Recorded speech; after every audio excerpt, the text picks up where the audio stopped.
Welcome to the Stories We Share podcast. On this podcast, you'll hear stories from several different people who are all following Jesus and the ways that he is working in each one of their lives. You'll hear stories of heartbreak, you'll hear stories of triumph and victory. In all of it, God is working out each one of our stories to show his goodness, his faithfulness, and his love. Our prayer is that you will find hope in the stories we share.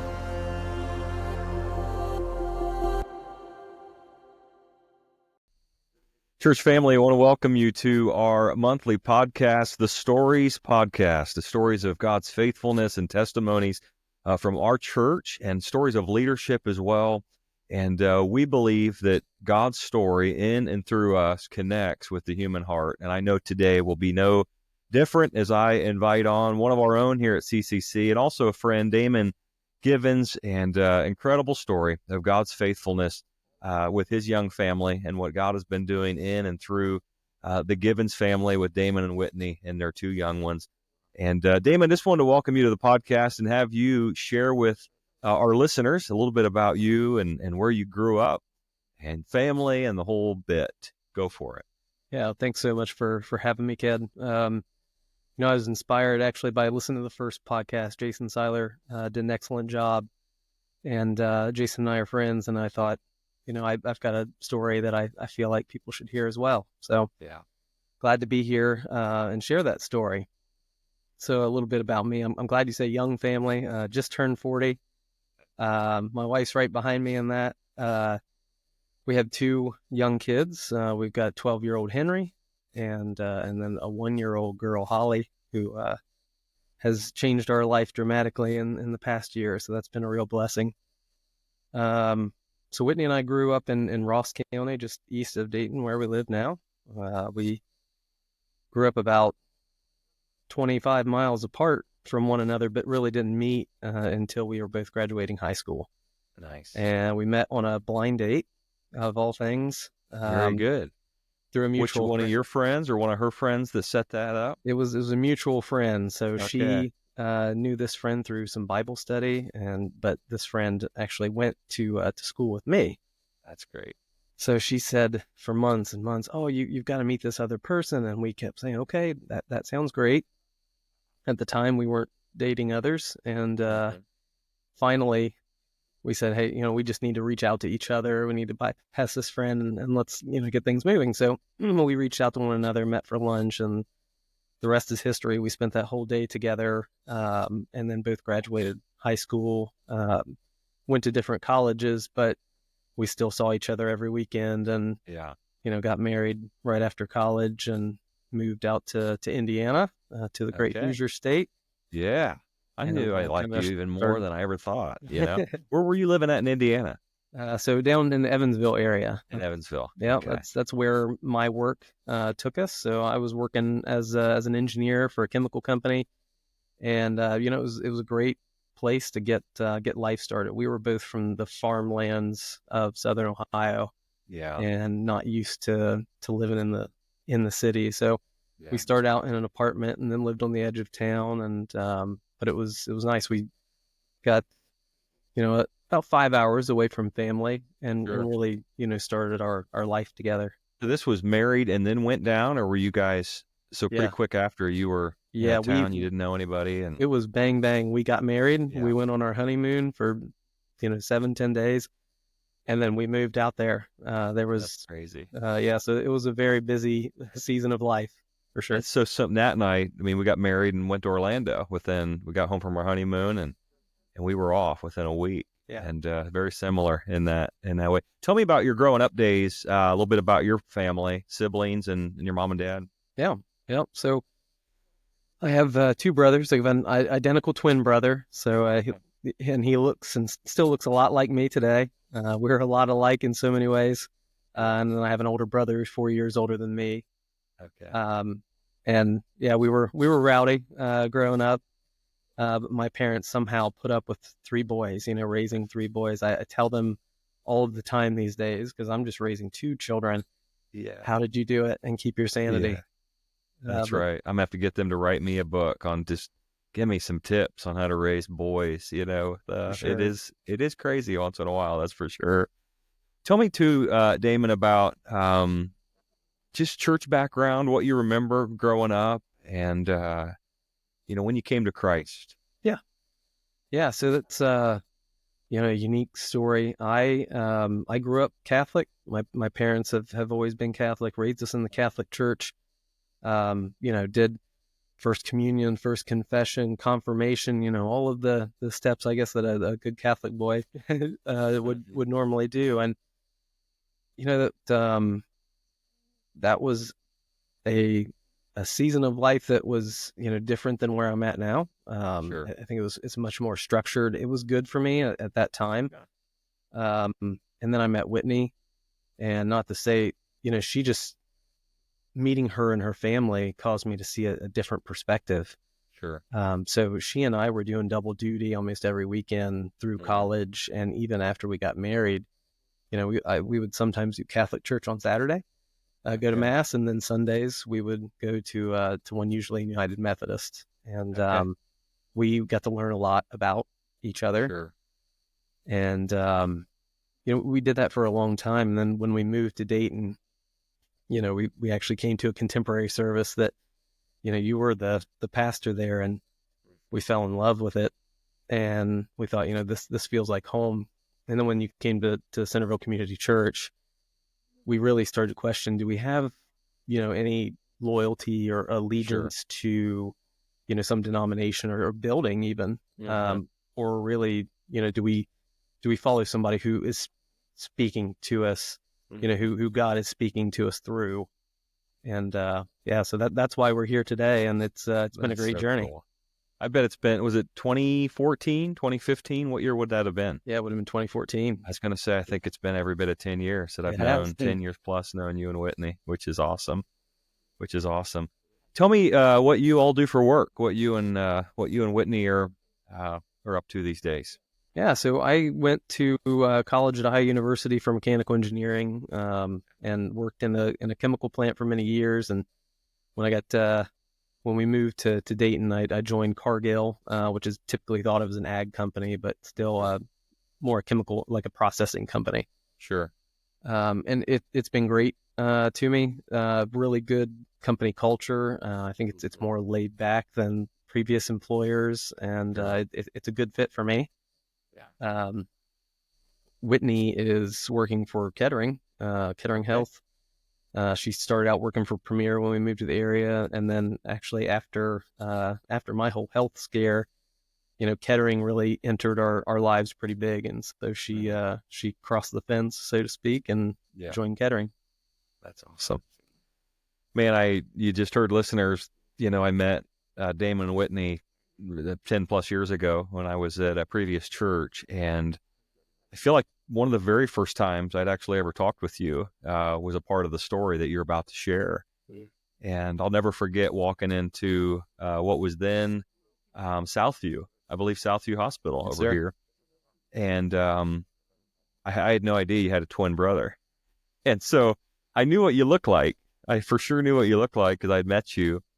And after this story you're about to hear, I went to the hospital for a visit, and there you are sitting on the bench in the hallway, only to realize that's not Damon sitting on the bench in the hallway, and your brother, introduced himself and walked me back to get to spend a few moments with you and pray for you. But I just want our listeners to hear your story of God's goodness and God's faithfulness and God watching over you that day when your young son was watching as well. Yeah. And would you just share a little bit of that story? And I may pepper you with some questions as we go along. Yeah, but please do. Just to hear about the scare that was for you and your wife and for your family. Yeah, please do ask questions as we go. I mean, I tend to, when I get into the story, because I've told it a lot, it's almost like you black out. You're just telling the story and just spilling out these details. And sometimes I need people to say, like, hold on, what did you just say? So yeah, it was back on Father's Day of 2015. Okay. I was mowing the yard, as always do in the summer months. And what better day to mow the yard than on Father's Day as well? Yeah, it was a great choice. And by the way, all of this I'm about to tell you, I don't remember. So this is what other people have told me took place. So I was mowing the yard and went down directly in front of our house. We have a huge bay window, and it wasn't uncommon for Henry to sit up in that window and just watch me mow back and forth. He was 3 years old at the time.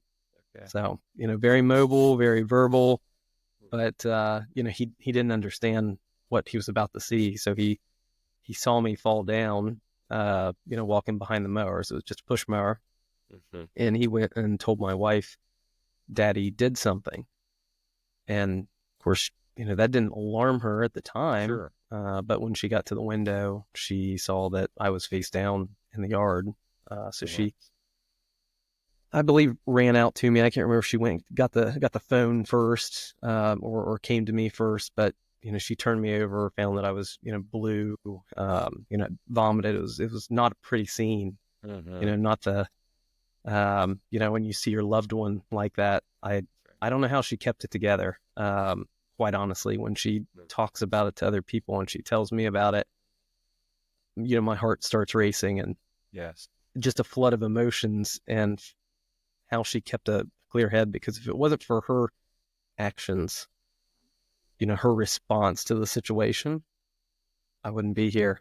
yeah, And, I think she would tell you that it's not necessarily something that she found within herself. It wasn't this inner strength or something she's been training for, or preparing for. She's never delivered CPR in her life. yeah. She's never had any formal training. She knew enough to be very dangerous. So Yes. she grabbed the And then phone. let alone the shock of your spouse. I mean, it's not just a stranger Right. down the road. It's your spouse is laying in the front Absolutely. yard. So she got on the phone, called 911. They talked her through CPR, and she did it for, what probably seemed like forever to her. Yeah. But she did it until first responders could arrive. So the local fire department, fortunately, is not far from our house. We live near Sure. Stubbs Park, and they're over on McEwen. They responded very rapidly. Yeah. And took over for her, and loaded me up and immediately took me to Southview. Mm. And I actually have had the pleasure of meeting that crew and members, that responding team multiple times. Wow. And wow, what a touching experience that has been. One, just to show them my thanks. That's right. Because I'm forever grateful for not just them, but all of our first responders and what they do, the things that they encounter, and being able to go back to work every single day. Yes. So yeah, thank God for all those people, because that's not for everybody. Yes. That's definitely not a job that I could do. 100%. And many of those men, on that team, when they saw me up walking again, we went and visited them, and we actually met somewhere to receive an award at one point. Some of them just were speechless, because believe it. they've encountered so many people with a cardiac issue, and most of them didn't make it, that up to that point in some of their careers. And some of these guys were older. They've only seen a handful of people actually live through something like that. So wow, just to be in the presence of somebody who survived it, you could see, like, these guys would tear up, because it was huge knowing that, the things that they're doing are working and helping people. And the last that I got to talk with them, it's becoming more frequent. Survivors are more frequent, and that's just, I love that. God is good. Thank the good Lord for first responders and those that. So you just think of all the things that if it didn't happen, one, say your boy's playing in the back room or something, or just with your wife, and you're out there for an extended period of time because you're mowing, nobody's going to think anything different. And then for him to go tell her, and for her to get to a place where she could get out there so quickly. Any idea how long that even was? Was it almost instant that? It had to be pretty rapid, Yeah. just because you can't survive, without breathing. I couldn't have survived for very long. So it was, long enough, to be somewhat problematic with Yeah. recovery, but not so long that I had any brain damage or anything no lingering effects. As you could see today, I was able to, ride my bike a few miles over here to have this That's right. podcast that I don't have limitations. And yeah, That's I mean, awesome. God's good for seeing me through that and also, seeing me through that and back to 100%. Yes. Tell me this, Damon, when you, obviously I don't know if they worked on you in the yard there, instantly got you in the ambulance to get you to the hospital. At what point do you ever remember coming to say, what in the world just happened? Yeah, it would have been several days later, actually. Was it? Okay. Yeah. So kind of similar to, traumatic events. A lot of people, like when they're in a pretty serious car accident, they don't remember maybe 24 hours before the event. And that was the way with me. I couldn't remember what I even did the day before. Wow.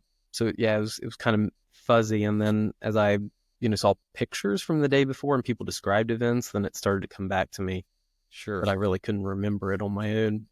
Yeah. So my first memory, coming out of this, I was in the hospital, laying back on a bed. I was in the ICU, but I didn't know where I was. I just remember Whitney being over me. Yeah. And the first thing I remember her saying to me is, "You had a heart attack." Wow. And I just couldn't believe it. Yeah. I didn't know what to say. I just thought that's unreal. But I was also realizing that, well, I'm here to hear about it. I'm here, I'm living. Yeah. And so immediately counting my blessings. That's right. 31 at that point? How old were you? Actually 30. 30 years old. Mm-hmm. 30 years old. And from that journey, you were hospitalized for some time after that? I mean, how long were you total in the hospital? I think it was about a week total. It was, I think, 4 or 5 days that I was under anesthesia, and they were, doing things to try and, get me to come around. They couldn't figure out what was wrong. They actually didn't know if it was neurological, if it was cardiac. It was a really big mystery at first. Sure. And what all caused it, because I had seizures when I got to the hospital, and so it was just this big cluttered mess. Yes. And so finally, through a couple of actions, some doctors saying, "Let's try this." Yeah. They uncovered what it was, and they found a blockage. They put in a stent to open that artery back up, and immediately everything came back around. And I think within 2 or 3 days, of me waking up, I was able to walk around and get home. And so recovery was pretty rapid after that. Sure. From obviously Whitney can speak for herself to this, but from her perspective, I mean, was there, as you remember the story, was there moments the family wasn't sure? I mean, what was going, even when you went to the hospital, like, is he going to come around? I mean, at what point did she get some assurance? Was it just when you woke up that day? I mean, to speak with her, that she finally got some hope that, hey, man, he's going to be okay. Yeah. To be perfectly honest, I think that you could do a part 2 with Whitney from her perspective, because I think she has an equally awesome story to tell of, somebody who's been through some real hardship. I tell a lot of people, I took a nap. I hate to put it lightly, but I slept and I woke up, and none of this was my doing. Mm-hmm. It wasn't my strength. It wasn't, my grit that brought me back. It had nothing to do with me. It was everything that God put people in place around me, technology, all of those things that came together and got me through. But yeah, there were times, especially in the early going, when they didn't know what was happening, that, the future was uncertain. And that's been very traumatic, even 10 years later now for Whitney to talk through, lots of emotions and things to work through. And it's tough. Yes. Yes. I mean, you have to be the spouse. Only she would know, to be in that place. Tell me, you've heard many of the scriptures that talk about that this life that we live, it's a mist, it's a vapor, it's here today and gone tomorrow. You've heard the passages that talk about, Lord, teach us to number our days. And I'm sure moments like this have to cause reflection a lot for you. And I'm sure not even in that, I mean, just back then, but even today, as you probably have various moments throughout your life or environments or conversations where you're just, and God, I understand this in a way maybe like nobody else because of what I went through. What are some of those lessons that you could think of that God taught you, or that ways that God's shown you that, hey, I'm going to be faithful. I've got your back. Yeah. That some lessons to be taken from this for sure. I mean, I think first and foremost, you sometimes hear people talk about that peace that surpasses all understanding. That's good. That may seem odd. It's like, peace? How do you get peace out of this chaotic situation? Yeah. But as you can imagine, afterwards, there are a lot of questions in a lot of people's mind. Is this something is this going to be a chronic issue, for the rest of your life? Is this something you worry about? Are you worried your heart's going to stop again just anytime? And I've never really felt that. I don't often stop and just worry about, is my heart going to keep beating? Is God going to give me tomorrow with my family? What about next month, next year? I just don't think about that. And I don't think it's because I'm careless necessarily, but because I know that, he's got this, and he got me and my family through this for a reason. And, if he gives me tomorrow and the day after, then I'm so thankful for each and every one of those days. But if he doesn't, that's his will. And, he's the author of this book, not me. That's right. So that piece that I don't have to worry about it. I don't have to worry about my heart or my health. I got to do my part. I got to take care of myself. Sure. To a degree, but I don't have to worry about the things that aren't within my control. That's right. So I think that's been a big realization. Yes. The other really is, like you already alluded to, that any day could be your last. And so it told me to stop and smell those roses every once in a while. You hear people say that saying, but after going through something like this, it's like, wow, when I do, there are a lot of times I do stop and just really try to soak up those family moments or whatever it is. Because, sometimes I think I could have not been here to witness this or do this or, see that. And so each one of those events, those things is a blessing. That's right. That's so good. There was been years ago, Craig Rochelle at Life Church in Oklahoma City did a series. I don't know exactly the title of it. I think it was called 30 Days to Live. And the theme, obviously, behind it was if you had 30 days to live, and he did 3 or 4 or 5 weeks, he broke it out, how much differently you would live your life if you knew that time was up soon. Mm-hmm. And the things I hear you saying caused you to live in such a manner today that every day's a gift. Every good and perfect gift is from above. It's from him. And every moment there's breath in my lungs, it's a gift. Every day I can walk. Every day I can use my hands and think and go to work. Love my wife and daughter and son is an absolute gift from God. What would you say to the one today that I have no doubt that this gets a lot of different ears listening to it on this podcast, and I'm sure not everybody's in a place where it's just like, yeah, everything's great in my life, but there's those that are searching for hope, and those that are trying to find purpose in all the wrong places. What would be maybe a couple things you would say to that one out there that's struggling to see, and I can't see God in this, and but to remind them of God's faithfulness and his goodness, and and that He is the one that gives all good gifts. Maybe speak to that a moment from your perspective, coming out on the other side of just what would be a horrific tragedy if it went the other way. Yeah, for sure. I mean, there are so many times that I was frustrated in one way or another. Like, when I first got out of the hospital bed and was sore and just struggling to walk, and Yeah. I was using a walker, and I thought, my gosh, is it going to be this hard? Yeah. And then I had a litany of follow-up appointments with neurologists, and they were testing me up and down and putting, weird things on my head that I'd have to wear around for a couple of days, like a big headdress. And there were times I got frustrated.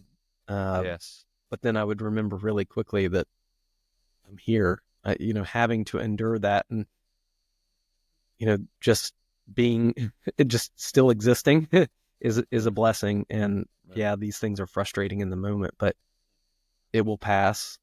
It's going to get better. I knew it was just a season, but I wanted to get back to normal. I wanted to get back to work. I wanted to see my coworkers. I really wanted to get off of some medications and just back to normal. Yeah. And I had to remind myself, and Whitney had to remind me a lot of times, it's a season. It's going to pass. We got to be thankful for all the good things that are happening. Again, for those responders, for those events, there were a lot of meetings in that hospital, just with people in the ICU, with doctors. They saw miracles. They witnessed miracles. They said, wow, I can't believe this happened, or that he recovered from that. And, that's all God's doing, bring glory to him through me. And while it wasn't necessarily something that was pleasurable for me, it was impacting other people. And a lot of that stuff I wasn't awake to even witness. And so I got to remind myself that on this side of heaven, I may never know how it impacted other people. And, maybe some people started to go to church, or maybe they started to pray, or, maybe they started to turn around their lives. And so I would tell people, consider the impact on whatever your situation is to others around you. And maybe it's not about you. Yeah. And wow, that's so much easier said than done. Yeah, no doubt.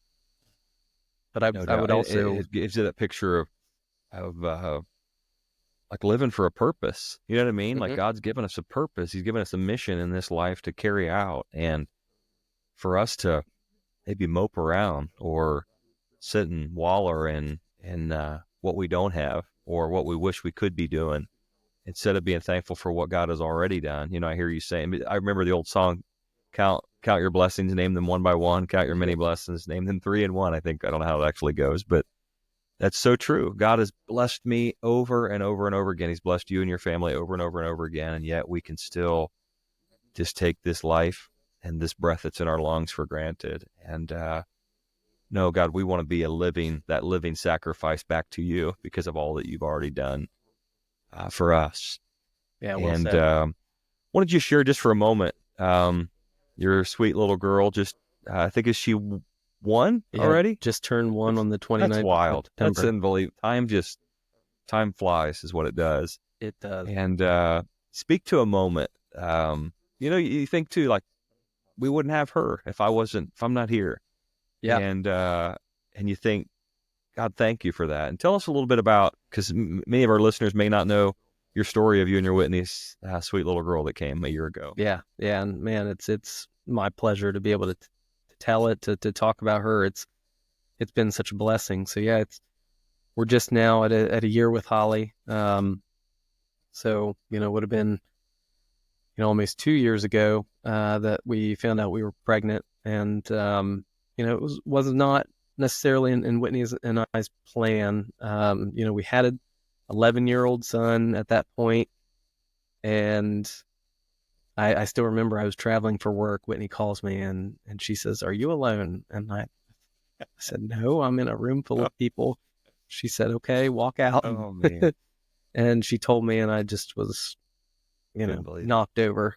And then, so that was in January, I believe, or February. And so then in March, shortly after, because of our age, it was considered a high-risk pregnancy, and they do testing whether you request it or not. They'll do some screening for genetic abnormalities, and we said from the get-go, yeah, we don't want it necessarily. Do what you will, but Sure. we're going to see this through. And we got the results on March 21st, which is World Down Syndrome Day, because trisomy 21 is when they have an extra 21st chromosome. So March 21st is World Down Syndrome Day, and we got the results that this little girl had Down syndrome, and that was quite a shock. So we already had the shock of having a pregnant that we weren't necessarily planning on, but I think we come to grips with that. We said, sure, you know what, maybe this again, we're not the authors of this story, and that's right. It's a blessing, and we're going to see it through. And so that result really rocked our world. And then, so many amazing things really were revealed to us during that pregnancy. One of them being that we had this wonderful church family that rallied around us. Just knowing that we were put in this church for a reason, and that the people we met at this church, who became our greatest friends, still are, just knowing that all that was going to be put in place to be our support through this was just amazing. I mean, of course, our family was there, but to have friends, who lived just down the street, who were gonna be there every step of the way. Wow, it's just been amazing. I mean, I could go on for a very long time about the people that have been put in our lives, who were going to be equipped to help see us through this. So yeah, it was a little bit of a shock, but we have quite a network of friends, just in the immediate area here, who either have kids with Down syndrome, or have had kids, or just know kids with Down syndrome. And so we immediately were reassured that this isn't a bad thing. We don't have to, people don't have to be sorry about it. We don't have to be sorry about it. It's such a blessing. I think the human, the flesh in us wants to gravitate towards, well, this is going to be somebody who's going to be very dependent all their lives, probably on me. And maybe think of all the negative, but then you hear stories about how they're the happiest kids and the happiest people on earth. And that you will know no greater blessing than having a child with trisomy 21. And she really has been a blessing. She's been, for the most part, healthy. We did have to have a heart surgery when she was 5 months old, which was a very stressful time. But again, the church family, all the people that were put in place around us to see us through that. We had friends that could take care of Henry and just watch the house and let us go and focus on Holly and her health, and just be there for her and not have to worry about all the other things. To also be put into work situations where we have some bosses that allow huge amounts of flexibility, and are very understanding, have children of their own, and they just said, you know what, this is going to be here. You focus on your family. And that's wow, huge. That you can't say that about every employer, every manager. And so that too, it was one of those puzzle pieces that just, it came together, and at the right time. Whitney and I both made some pretty big work changes just 2 or 3 years leading up to this pregnancy, and it was just one more thing that made it doable. That's right. I mean, I think I mentioned, I don't know what stage it was, but there's, the good Lord hasn't created two better parents for your sweet girl than you two. And you never know how God's going to equip us to live out various seasons of our life at all. And we certainly don't know the way he's shaping things behind the scenes. But he couldn't have blessed her with two greater parents than you two. And it's been a joy, from one up close, getting to watch you guys, but from a distance, even watching your family and watching you with her and Henry and Whitney. And you just see the beauty and the love of God in your family and in your story. And she is an absolute gift, as you just shared. And I'm glad you're willing to share just a little bit about that, because it's a part of your story, and it's a big part of your story. It is. It's and a big part of our story. That's right. And she's a huge gift. Damon, as we wrap up here, when we think about ways that we can be Jesus to our community, there was something that you just shared just a moment ago, that God opened a new window for you that you probably would have never been able to step into if Holly wasn't around. And you said the network of people that now you have connected with. Talk to the listeners. One, how God has opened those doors, and you've been able to build those new relationships. But also for those that we just struggle to see, God, what are you up to? And then he opens the door, and we see it, and we're like, wow, this is what you're up to. And as the new doors have opened for you guys to get to know and to love and to share shared experiences with other families, tell our listeners what that's like and the beauty of God behind all that. Yeah, it's been wild. One of the things that's great about technology today is you can very quickly connect with people who have, like interests or situations. And so having a child with Down syndrome is no different. And so we are immediately able to connect with people and feel almost an instant camaraderie with them. It's not like there was any awkward introduction phase. It's like we immediately had bonds with these people because we know a little bit of what they're going through. And that it's just been great for one, because entering into a phase of life like this with so much uncertainty, having people who, are months or years down the road, through that journey. That's right. To look back and say, you know what, it's going to be okay. And this is all the reasons why. And we're going to be right here for you, because they care. Not to say that others don't, but it's just, like they say, there's that instant bond, and people are just willing to pitch in. And yeah, I mean, you see Jesus in a lot of other people, and it also makes it want to come out of you. Yes. Because, we also are known people who are coming into this journey behind us now. So I feel like, we've weathered some of the tough parts, and really, I think are getting to a wonderful place with Holly, and we can showcase that we've been there, and we can tell, new families that it's going to be okay for them too. And this is why.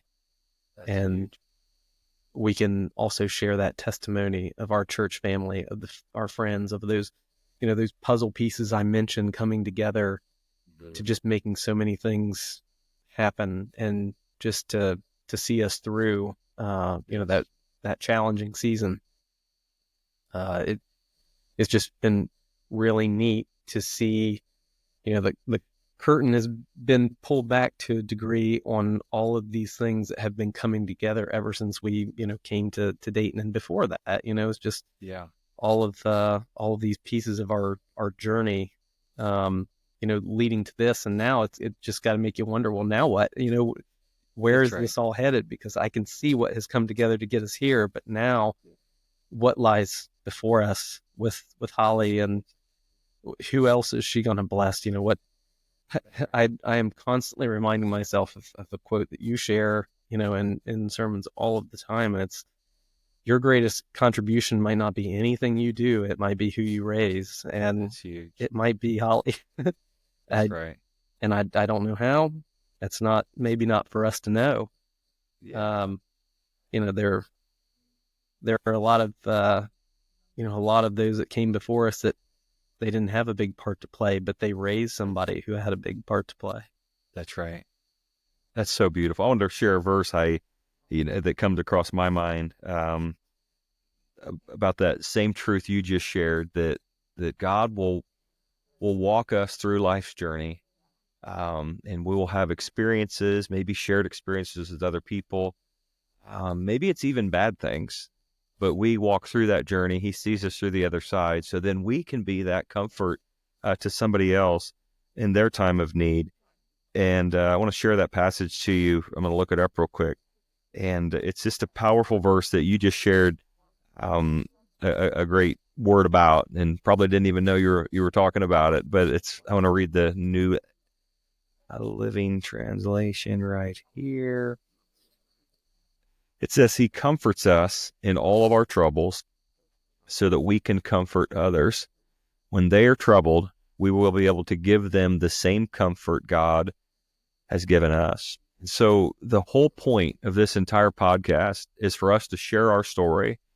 And we know that as we share these stories, yours and ones we've shared before and the many others that are to come, that God will use these stories, your testimony of God's work in and through you, to bring comfort to somebody else that's going through the exact same thing, or something similar.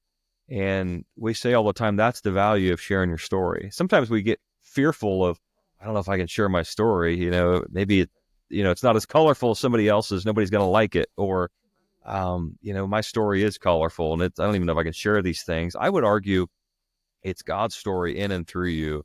And when God's brought you through the other side and healed and restored and brought life to something, it needs to be shared, because we will bring comfort. I would say we'll bring hope to people. Yeah.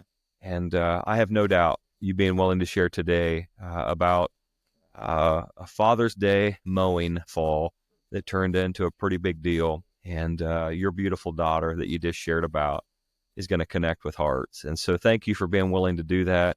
We love you and Whitney and your children. We're so glad you're here at Centerville Community Church. Been a blessing to so many. And I can't believe it's been 10 years. That means time does fly, that 10 years have gone by. 4 kids later, I think, for us. Maybe Knox was around when we first met you.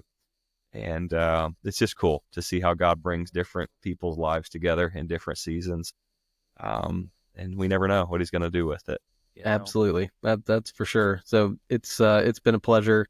This is definitely not my comfort zone to, be talking in front of a microphone and sharing my story. But like I mentioned to you, meeting Jason and then listening to his podcast and hearing him share his story, I immediately felt convicted. And I thought, even if one person gets something out of this, it makes it worth it.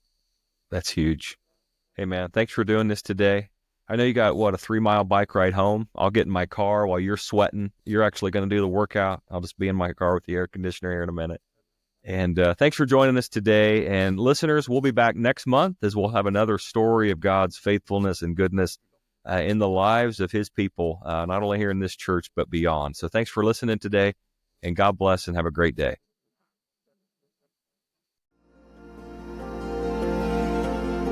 Thank you for listening to the Stories We Share podcast.